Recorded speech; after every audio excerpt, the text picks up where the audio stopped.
pessoal, está começando mais um teste no sofá e mais uma vez está ao meu lado aqui o Pedro Deirô. E apesar de muitos terem reclamado aí nos comentários, ai, saudades do Arthur, saudades do Kim, pro azar de vocês, eu sigo aqui firme e forte, resistindo nesse sofá, ok? Ninguém solta a mão de ninguém. É isso aí, ninguém solta a mão de ninguém, resistência firme. E no teste do sofá de hoje nós vamos receber ele, que já escreveu aí para diversos jornais, já participou também como comentarista em rádio. Senhoras e senhores, vamos receber no teste do sofá Joel Pinheiro. Isso aí. E aí? Tudo bem, Joel? Beleza? Na resistência aqui com vocês. Na resistência firme e forte. E aí, Joel? Bom, acho que para começar, nada melhor do que você resumir um pouco aí, né, da sua história e do seu posicionamento político para quem não te conhece. Ok, então vamos lá, brevemente. Meu nome é Joel Pinheiro, se eu fosse me definir politicamente, eu diria que sou de centro-direita, sou um liberal. Eu tive presente aí na criação um pouco dessa nova geração do liberalismo brasileiro, ali lendo Mises ali na faculdade, trazendo numa época, 2004 por ali, em que não rolava muito disso ainda, né? Não tinha, estava muito menor do que é hoje. E sigo aí tentando ter alguma contribuição com o debate público brasileiro. Apoiando o que eu acho bom, criticando também. Eu acho que ninguém é detentor assim da virtude, da verdade absoluta, então acho que há muito o que criticar. E para ser sincero, enquanto muitos liberais eu sei que dizem que estamos vivendo uma primavera da liberdade, uma primavera do liberalismo, eu já vejo com um pouco mais de preocupação muitas das coisas que estão acontecendo agora. Quais coisas, por exemplo?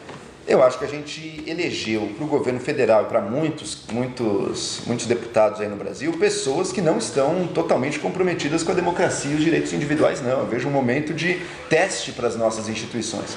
Por um lado, eu acho que sim, olha, o Ministério da Economia, vamos dizer assim, acho que podem sair medidas muito positivas de lá. Estou relativamente otimista quanto a isso. Está feliz com o Paulo Guedes? Paulo Guedes está mandando bem.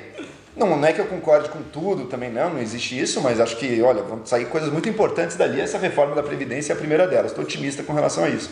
Acho que o Sérgio Moro traz umas coisas muito interessantes, positivas também, mas eu vejo elementos e grupos dentro do governo que parecem que estão numa guerra militante contra todas as instituições e pessoas que não sejam o executivo, porque querem que o poder ou da pressão popular ou da força, ou seja o que for, faça todo mundo se curvar perante a figura do presidente para exercer um poder quase tirânico. Assim. Isso me preocupa, acho que é algo que deveria nos levar a todos a enfrentar isso, ou pelo menos apontar o que está acontecendo. Nesse sentido, você acha que o conservadorismo, na sua visão, ele é prejudicial para a democracia, ou você considera que esses grupos especificamente dentro do governo não são exatamente conservadores? São zero conservadores, né? São zero. Eles usam algumas pautas morais reacionárias para mobilizar a opinião popular, mas sempre de uma maneira totalmente histérica e totalmente falsa, né? Mentirosa muitas vezes. A coisa do carnaval, não sei se vocês lembram. Como se o normal nas ruas do Brasil foi aquela cena grotesca que o presidente retweetou. A gente sabe, eu pelo menos vi muito bem que não era nada disso. Ou a ideia de que nas salas de aula está vigorando aí doutrinadores para destruir as crianças, esse é o normal da sala de aula. Mentira grossa.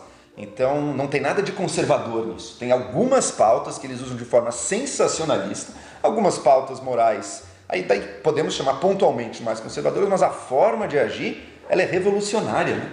Porque ela busca gerar o ódio popular, manter as massas num clima de histeria moral constante, as massas num clima de guerra declarado ou pronta para se declarar a todo momento. Então, escolhendo inimigos, ora é o Congresso, outra hora é o Exército, Forças Armadas. As Forças Armadas aparecem como, neste momento, estão aparecendo como garantidoras da democracia até, porque estão se colocando um pouco como adversárias de um grupo político que quer eliminar qualquer tipo de contrapeso no Estado e na sociedade brasileira. É Congresso, é STF, mídia, universidade, qualquer coisa, formadores de opinião, qualquer coisa que se oponha ao poder absoluto do presidente, enquanto pelo menos o presidente estiver seguindo a cartilhinha deles, eles vão querer derrubar. Isso é perigoso para o Brasil. Não tem nada de conservador. Isso é uma pauta revolucionária total, com alguns toques reacionários aí. E outra pergunta, que essa vai ser uma pergunta espinhosa então.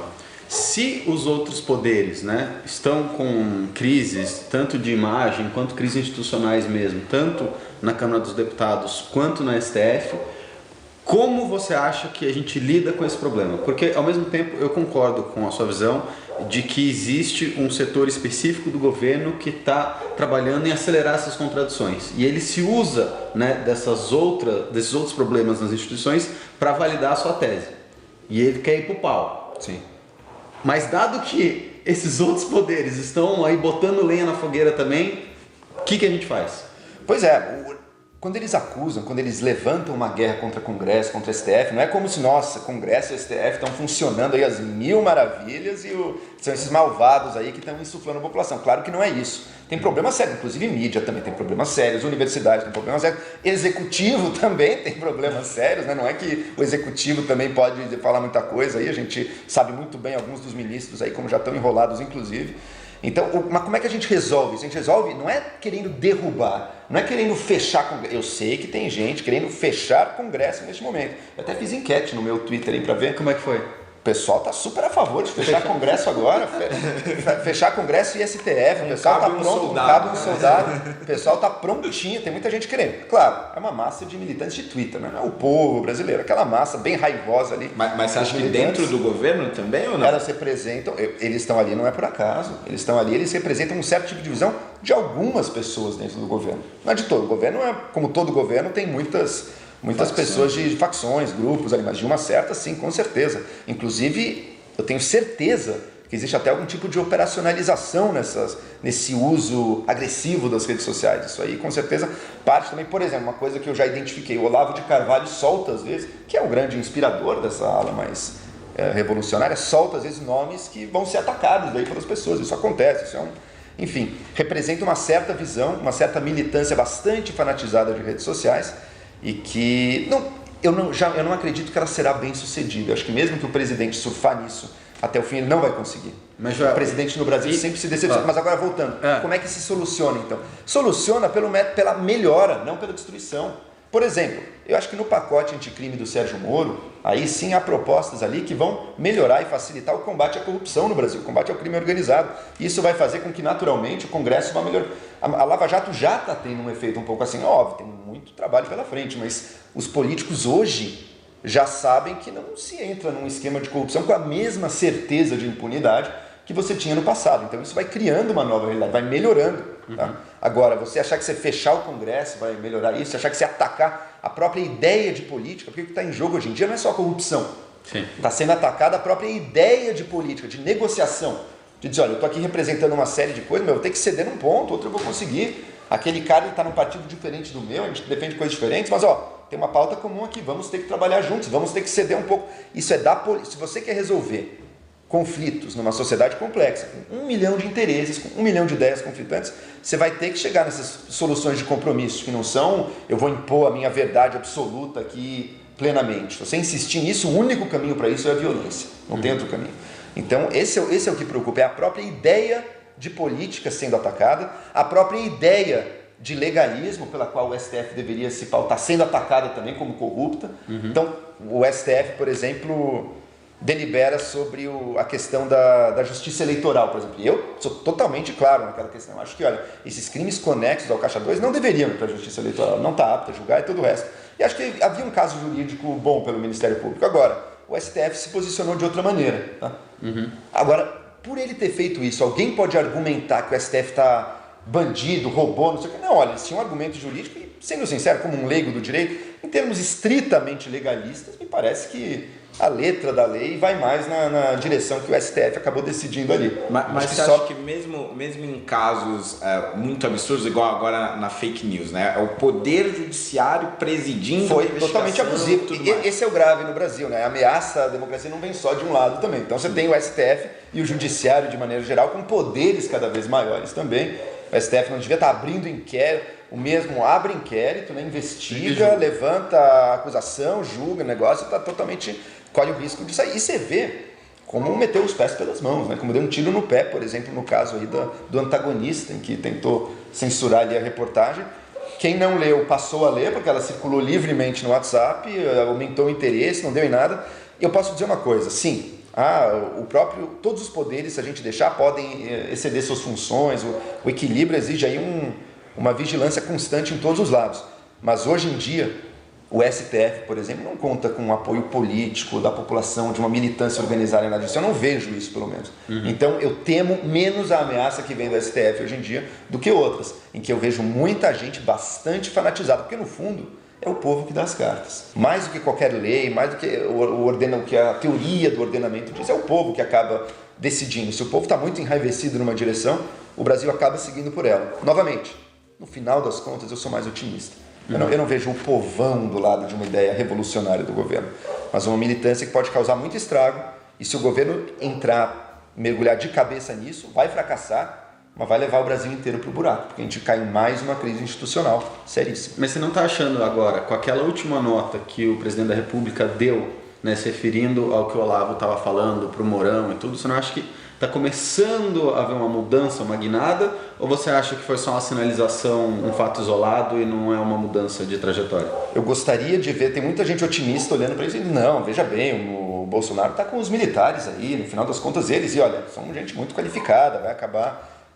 falando mais alto, os olavistas ali, esse núcleo, eles só fracassam, tudo que eles tocam parece que não sai do lugar, ou afunda, o negócio, o presidente está percebendo, ele vai... Eu não vejo isso acontecendo. Eu acho que essa nota que ele fez sobre o Olavo naquele dia foi uma resposta necessária para um ato que claramente ultrapassou uma linha, que era usarem as redes sociais oficiais do presidente para difamar as Forças Armadas, para ofender ali as Forças Armadas. Então ali ia ter que ter alguma resposta do presidente. Qual foi a resposta? Botar panos quentes na situação. Disse, olha, Olavo é um grandíssimo patriota, nossa, patriota de primeira, mas às vezes não coopera muito, não sei o quê. Bom, mas isso é uma declaração, ok. Agora a declaração precisa ser seguida de uma ação que comprove que ela tem algum valor além da mera palavra. Uma ação possível seria dizer, olha, Carlos, muito obrigado pelo seu serviço, mas você, embora filho do presidente, você é vereador do Rio, você na comunicação só cria brigas constantes e do nada, às vezes com o Congresso, às vezes com o vice-presidente, às vezes agora com o Santos Cruz, você está fora da comunicação. Agora outra pessoa vai tocar com o meu Twitter. Isso aconteceu? Não, pelo contrário. O Bolsonaro reafirmou o papel do Carlos no Twitter e o Carlos está hoje trocando farpinha com o Santos Cruz ali, né? Dizendo que a comunicação, ele está vendo sérios problemas na comunicação. Eu estou vendo sérios problemas nele na comunicação, mas ele obviamente se refere não a ele si próprio, sim ao Santos Cruz. E você acha que o Bolsonaro não sabe disso? Ele deixa isso, assim... Eu não sei se ele é capaz de contradizer e de dar um basta que os filhos dele necessitariam. Viu? Os filhos dele têm um projeto de poder que pode ser um projeto de poder que pode significar o fracasso deste governo em nome de uma outra coisa, né? De uma outra coisa que é deles, que não é o atual governo. Agora, quando você faz todas essas críticas ao governo e tudo mais, vão surgir com certeza os comentários. Esse João é um esquerdista. Não, no meme divulgando a galera. Você viu que eu tô em alta. Você já tem fazendo. O Olavo já te deu um apelido? Já deu alguns, mas nunca pegaram. Um deles era Joel Dinheiro, acho que eu sou muito rico, mas nem é verdade. Era melhor. Olha eu dei. Mas assim, o que você se considera assim? Você se definiria, você disse um liberal e tal, mas um liberal mais ao libertarianismo, estilo Mises, ou um liberal um pouco mais conservador?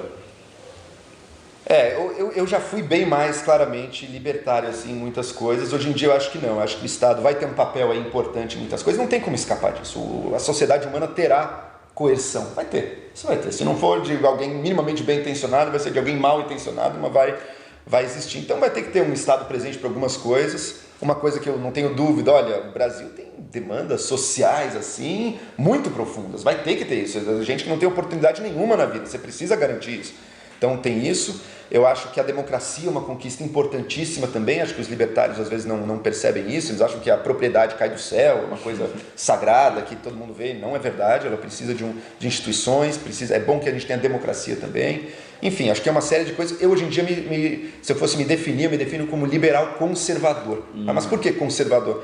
Porque eu acho que as mudanças têm que se dar dessa forma negociada e dentro da democracia e respeitando as instituições. Algumas são democráticas, outras não. O STF, por exemplo, não é uma instituição diretamente democrática, mas tem um papel importantíssimo ali a cumprir também. Acho que é importante para a sociedade evoluir. O importante é essas regras do jogo.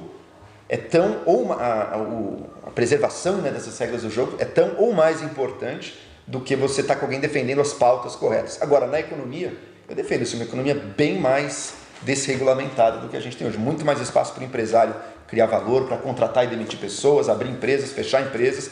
Acho que isso é positivo, trocar com o resto do mundo também, mas com uma proteção social. Daí tem que ter, porque a pessoa tem que estar garantida que nesse jogo frenético todo, alguém os lucros dos muito ricos ao menos ajuda a garantir um pouco uma base, uma oportunidade para quem está passando dificuldades. Agora, deixa eu jogar uma pimenta.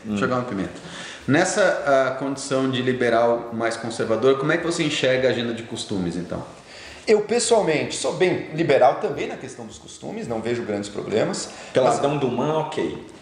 Sim, claro, porque ali... Mas por quê? Porque ali Mas com criança. Veja só, era uma exposição de artes. Quem não sabe o que vai ter, levar o filho na exposição? Quanto tempo a nudez não está presente na arte e tudo? Agora, o que levantaram específico, vocês levantaram. Mas vocês surfaram numa onda de uns católicos ali que vieram antes. É um pessoal bem maluco, não por serem católicos, porque na verdade a gente foi colocado pela Veja nesse turbilhão. Não foi a gente começou. Nem foram vocês. As pessoas acham que a gente começou, foi uma fake news da Veja que colocou. Eu lembro que foi. E eu chamei de malucos que são um catolicismo ultra tradicionalista, ali, de um nível reacionário, assim, que o Papa ficou horrorizado, inclusive. Mas por quê? Porque tinha uma criança assistindo aquilo. Olha, eu sou totalmente contra você sexualizar uma criança. A nudez ali não tinha um caráter sexual. Não estava sendo sexualizado. Era um corpo humano nu. Totalmente preservado. Pra pegar mas não pegou, mas peraí. Pegou.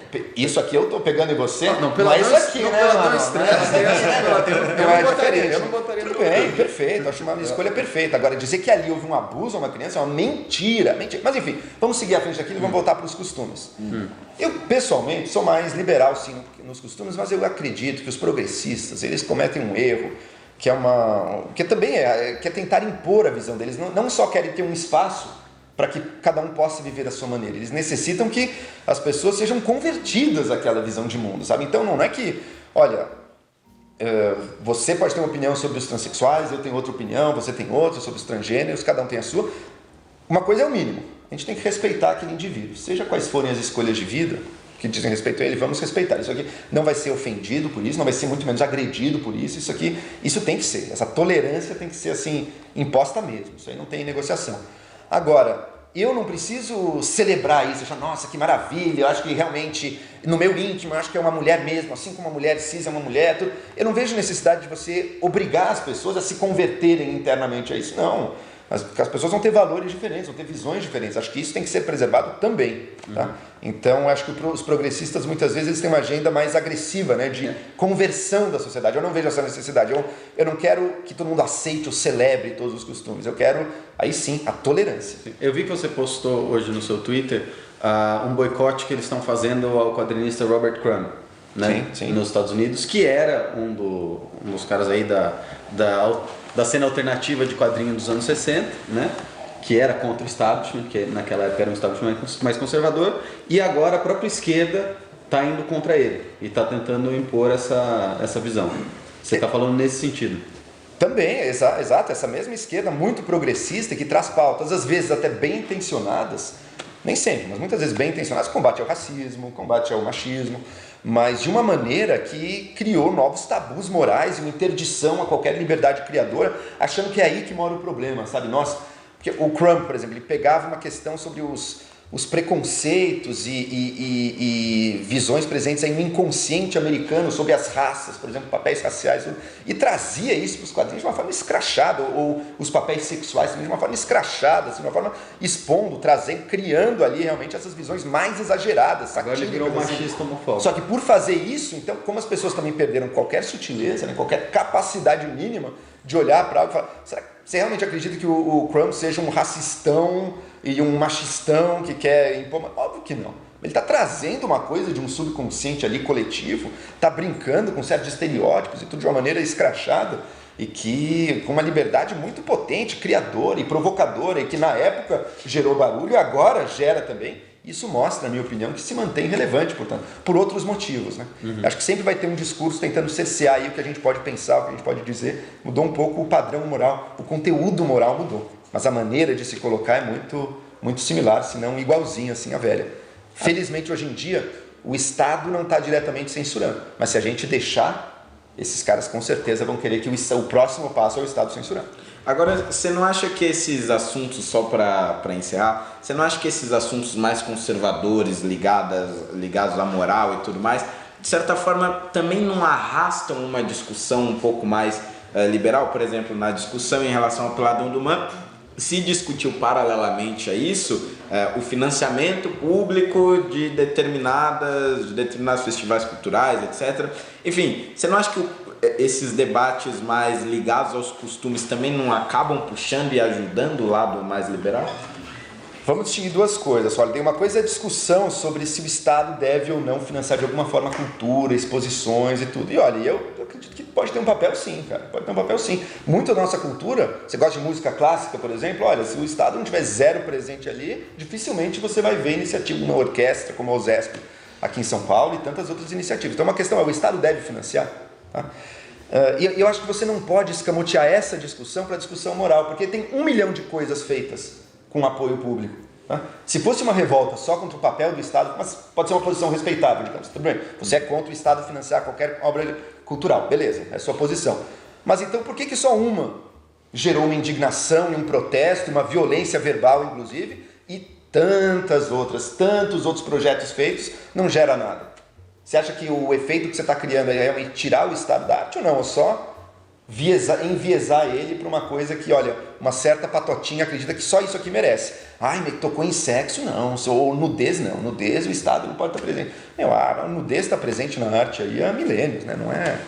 Não é como se fosse uma criação de agora, não é como se a arte meio que choca um pouco também fosse só de agora. Não é como, enfim, acho que isso enviesou a questão para um moralismo que não tem nada a ver com a discussão mais profunda. Qual deve ser o papel do Estado com relação às artes? E acho que puxa para uma decisão radical, não. Então é melhor não financiar nada. Eu também não tenho certeza que isso seja o melhor, não, cara. Eu me preocupa muito mais aquilo que o Estado proíbe de fazer do que aquilo que ele faz. Porque tem muita coisa que pode ter valor, mas que não se viabiliza no mercado. O valor de mercado dar lucro não é o único valor possível para uma coisa. Pode ter coisas importantes que não dão lucro no mercado ali. E o Estado pode ter um papel, sim, de garantir essas coisas. Mas a iniciativa privada faz coisas que não dão lucro. Também faz. É possível que aconteça. Muitas vezes podem ser muito negligenciadas. Eu duvido que muitas iniciativas culturais importantes do Brasil, como o OSESP, que eu citei aqui, ou a Rádio Cultura aqui de São Paulo, quem gosta de ouvir música clássica, também duvido que isso existisse se o Estado dissesse, opa, secou, acabou. E aí? Eu acho que a gente ia perder muita coisa de valor. Tá certo. É isso, então. Fechado? Beleza? Fechado. Pessoal, quer passar um recado aí pro pessoal que tá te chamando de esquerda? Ó, pessoal, primeiro para quem tá me chamando de esquerda, normal também, porque a vida de alguém que tá aí opinando sem se alinhar totalmente com ninguém vai ser um pouco achincalhado mesmo, normal, mas ouçam, vamos refletir, porque isso é o mais importante. Não sou inimigo de vocês, eu posso dar uma zoadinha de vez em quando, mas no coração é só amor. E outro, olha onde eu estou aqui, estou com o MBL, qual eu já critiquei, já me criticaram também, estamos aqui conversando e buscando fazer aí um diálogo, um debate que leve a uma evolução do Brasil. Acho que é isso que todos nós queremos. A gente tem que recuperar isso, uma confiança mínima de que quem pensa diferente de você não é um inimigo maldito, malvado, comunista que quer destruir o Brasil. É alguém que tem boa fé também, igualzinho você, e está querendo o melhor para esse país. Isso aí, pessoal, por hoje é só, mas estaremos de volta semana que vem com mais um Teste no Sofá. Valeu!